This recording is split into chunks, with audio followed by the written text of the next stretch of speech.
नाही ते गाडी आली। नमस्कार मित्रांनो, आज आपण आलो आहोत धाराशिव तुळजापूर सोलापूर या नव्याने सुरू असलेल्या रेल्वे कामाच्या साईटवर आणि आपण सध्या आहोत सांजा या ठिकाणी।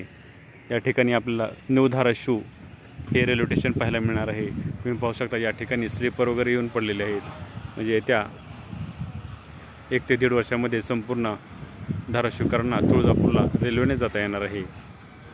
आणि या ठिकाणी काम हे एकदम अतिशय युद्ध पातळीवर सुरू आहे।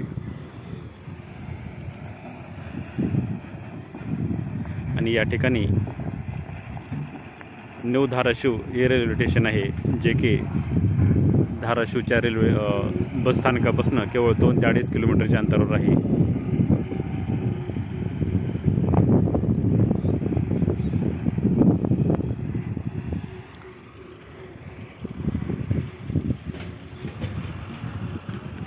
तुम्ही पाहू शकता रेल्वेचे स्लीपर देखील या ठिकाणी याचा स्टॉक बनवून ठेवण्यात आलेला आहे।